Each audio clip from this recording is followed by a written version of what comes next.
இது இன்னைக்கு ஃப்ரைடே இன்னைக்கு சுக்கர உரைக்க விளக்கேத்தலாம் அப்படின்னு சொல்லிட்டு நான் ஆல்ரெடி வீடு க்ளீனாக தான் இருந்தது. இந்த 1 வீக்காக வேலை செய்ய ஆல்ரெடி வீடு க்ளீனாகவே இருந்ததுனால வேலை ஈஸியாகவே இருந்தது. நான் வந்து 12:45க்குலாம் ஃபுல்லாக முடிச்சுட்டேன். 1 மணிக்காக வெயிட்டிங் விளக்கேத்துறதுக்காக. மார்னிங்கே வந்து எல்லாத்தையும் தொடச்சி கிடச்சி வச்சதுனால மேட்லாம் மாற்றி விட்டுருந்தேன். சரி ஃப்ரைடேக்கு மேட் மாற்றிக்கலான்னு சொல்லிட்டு மேட்லாம் மாற்றிட்டு சாமி படத்துக்கு பூவெல்லாம் மாற்றிட்டேன். இது வந்து செவ்வாய்க்கிழமை தான் விளக்கு தட்டலாம் வச்சதுனால க்ளீனாக இருந்துச்சு. வாசப்படி மட்டும் நிலவாசல் மட்டும் எனக்கு தெரிஞ்சு 1 மந்த் ஆகுதுன்னு நினைக்கிறேன். இது எனக்கு ரொம்ப நாள் ஆயிடுச்சு. அதனால் இன்றைக்கி ஃபுல்லாக க்ளீன் பண்ணி எடுத்துருவோன்னு சொல்லிட்டு கடகடன்னு க்ளீன் பண்ணி எடுத்துட்டு மஞ்சள் குங்குமம் வச்சுட்டு அதுக்கப்புறம் லக்ஷ்மி பாதம் போட்டுட்டு நல்லா என்ன சொல்கிறது மனசு திருப்தியாக பொறுமையாக தான் பண்ணேன். எதுவுமே அடாவடி அடித்து வேகமாலாம் பண்ணலை. ரொம்ப மனசு திருப்தியாக நிதானமாக பண்ணதுனால அழகாகவும் வந்தது. அதான் நம்ம போடுறதுலே தெரியும் நம்ம எப்படி இருக்குது நம்ம மனசுன்றது. எனக்கு பார்க்கும்போது எனக்கே ஆச்சரியமாக இருந்தது.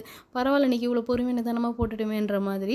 அதேமாதிரி சாமி கும்பிடும்போது நிதானமாக வந்து கும்பிடணும். சாமிக்கு பிரசாதம் எப்பயுமே பால் வைப்பேன். இன்றைக்கி பால் வைக்காமல் அவல் இருந்தது, வெள்ளை அவல். அதை கொஞ்சம் ஊற வச்சுட்டு அது கூட பால் சக்கரைலாம் போட்டு சாமிக்கு நைவேத்தியமாக வச்சுட்டேன். இன்றைக்கி வச்சுட்டு சாமியெல்லாம் கும்பிட்டு முடித்தேன். எனக்கு மந்த்லி 2 டைம்ஸ் ஆகுது இந்த விளக்கு ஏற்றிடுவேன். பஞ்சகவிய விளக்கு இது வந்து என்னென்னா நம்ம வீட்டில் நல்லா லக்ஷ்மி கடாசமாக இருக்கும். பத்தாவதுக்கு நம்ம வீட்டில் ஏதாவது தீய சக்தி இருந்தாலும் வெளியே போயிடும்னு சொல்லுவாங்க.